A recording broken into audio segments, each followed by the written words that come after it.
So, Deception 6, bitterness. If we are not careful towards our feelings, we can become bitter.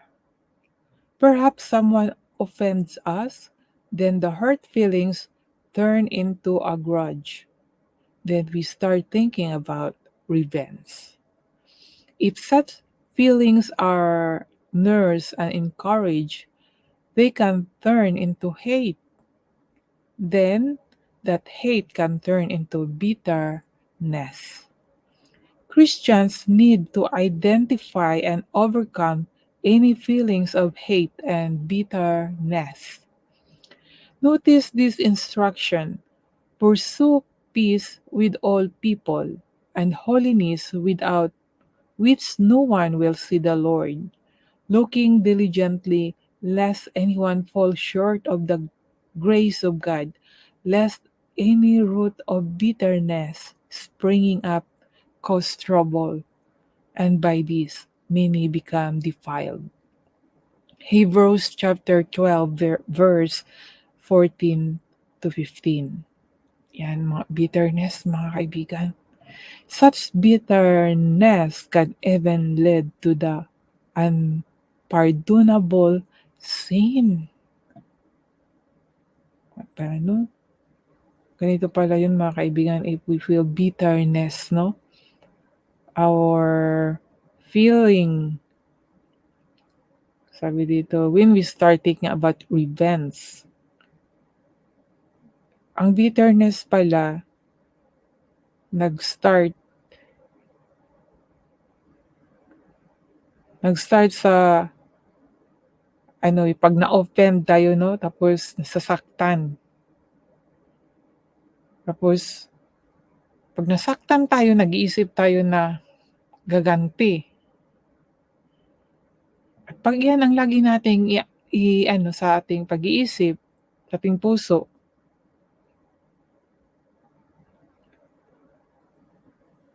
magkakaroon tayo ng suklam, di ba? Pagkakasuklam. Kaya hindi siya maganda, mga kaibigan. Dapat pag may galit tayo, itinuro nga sa atin na be angry but don't let the sun down. So kung nagalit tayo ngayon, dapat huwag na nating paabuti ng matagal. Dapat ngayon pa lang, alisin na natin sa pag-iisip natin na mawala na yung galit. Normal man magagalit tayo, di ba? May mga dahilan pinagalit ka, kahit wala ka namang ginawa. Pero wag tayong padadaig, mga kaibigan, pag may nagpapagalit sa atin. Patawarin na lang natin kahit hindi pa humingi ng tawad. Nasa karanasan ko rin itong ganito, itong sinabi, dahil noong panahon nung na bata pa ako, so nasa mga edad na 20, dahil siguro sa mga karanasan ko po ng mga kahirapan, yung palagi bang nagtitiis, palaging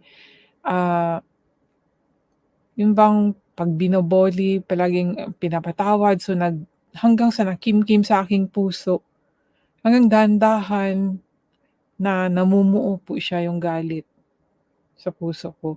Hanggang sa yun, naging single mom, mas lalo na sa mga problema, hanggang sa naging matapang na ako. And then sa kapag-asawa, dahil ako magalit talaga. Sobra, konti lang galit na. Hanggang sa naalis lang talaga yun. Naalis lang yun, 2012.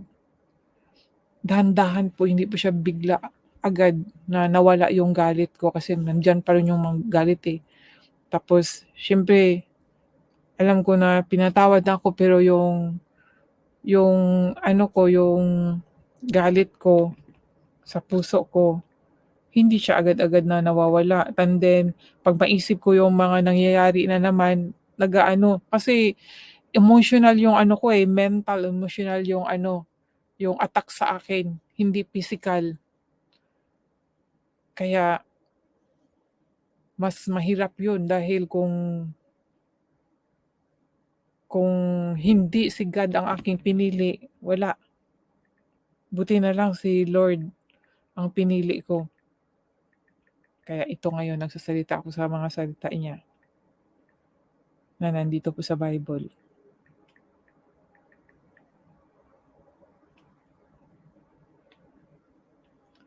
Kaya itong masarap 'pag ikaw ang 'pag ikaw ang taong magalitin, masarap po magalit. Masabi ko talaga 'yan kasi karanasan ko, eh. Kahit sino 'yon kung nakakilala sa akin noon, makapagsabi na magalitin, madali lang magalit, madali lang akong magalit.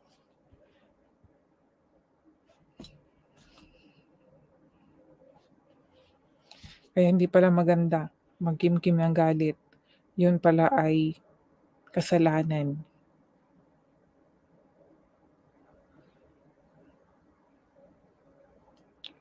Such bitterness can even lead to the unpardonable sin. Unpardonable sin po ang sabi dito, eh, itong bitterness na 'to. Gano'n pala 'yun mga kaibigan ano. 'Pag bitter ka 'Pag bitter ka negative ang iniisip mo, eh.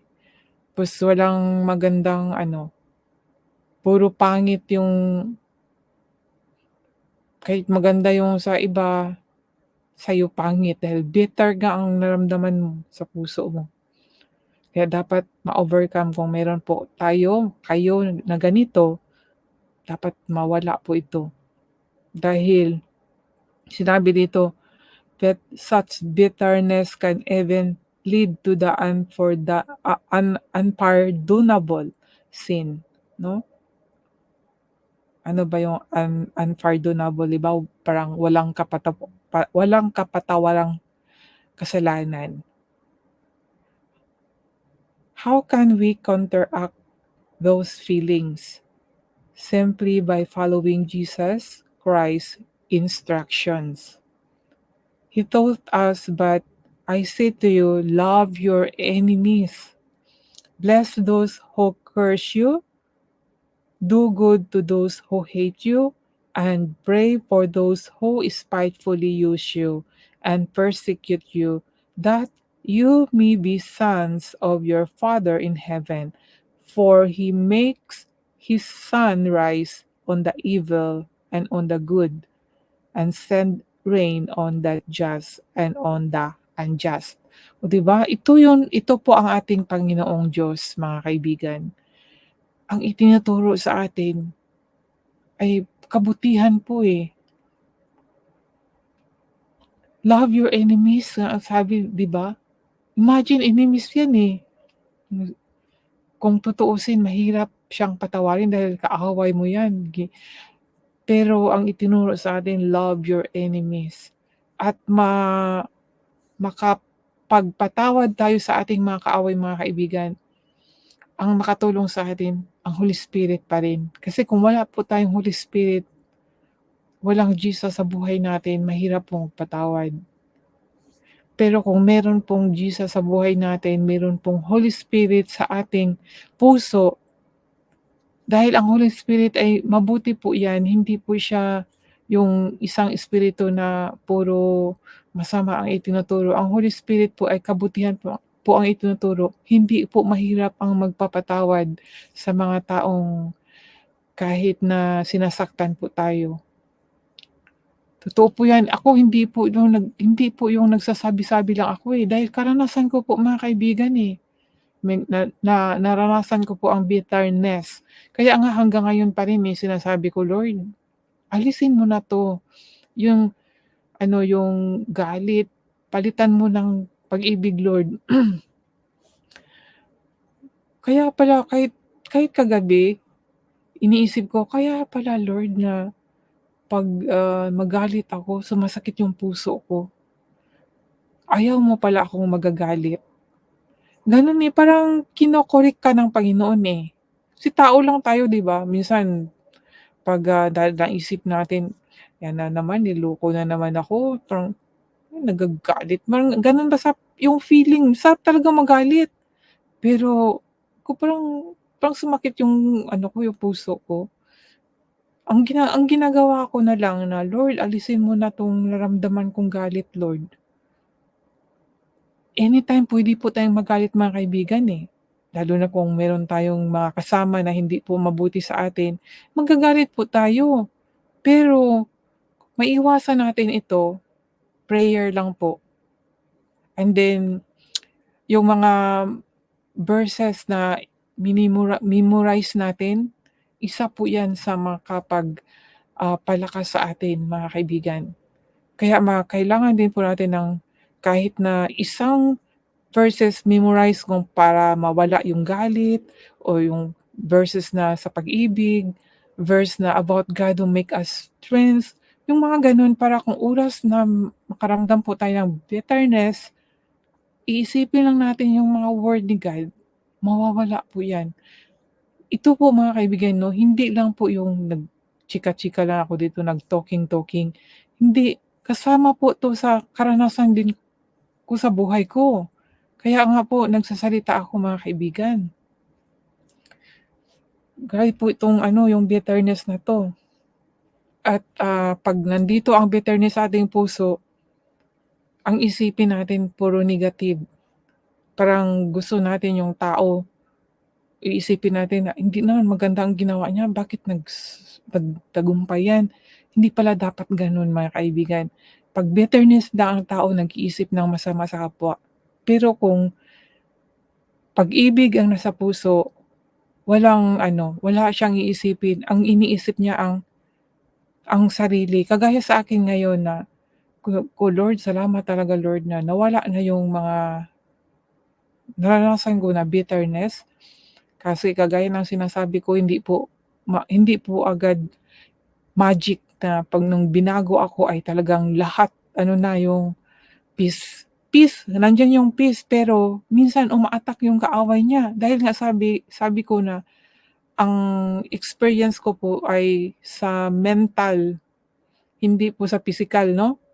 Naranasan ko talaga yung hila ng kaaway niya, hila din ng Panginoon. Pero pinili ko ang Panginoon. Pero nandiyan pa rin kasi ang temptation, nandiyan talaga, eh. Kaya pray lang talaga. I trust you Lord. Hindi mo ako dapat ano, yung bang pababayaan na mahila ng kaaway niya. Dapat laging magtatagumpay ang Panginoon. Dapat Lord, ikaw ang tagumpay palagi sa buhay ko. Pero nandiyan talaga yung attack mga kaibigan, kahit sino. 'Pag spiritual people na tanungin niyo kung may mga attack na mga gano'n, may mga karanasan, makakapag-testimony po sila. Kasi nung minsan sa isang church nasabi ko rin na 'pag, nakagawa ka ng masama may pinapalo ka ba gano'n? Oo, sabing gano'n. Ay gano'n, akala ko ako lang nakaranas. 'Yun, so bale doon ako naniniwala na God is alive at totoong nagko-correct siya. Kaya kung may Diyos na buhay, meron din yung kaaway niya. Kasi kung saan yung Diyos, nandoon din po yung kaaway niya. Kaya sa buhay po natin, mayroong light, may dark. Tayo po ang pipili, 'di ba sinabi may free will tayo, to choice. Kaya ikaw kung ang pipiliin mo ay free will ng kasamaan, doon ka sa mga kahalayan, sa makamundong bagay. Pero kung ang pipiliin mo ang righteous ng Diyos, spiritual, magdadaan ka sa spiritual righteous ng Diyos mga kaibigan. So yan po ang dapat, eh. Tayo po ang pipili nun, eh. Marami po tayong dapat pag-aaralan tungkol po sa katotohanan po mga kaibigan.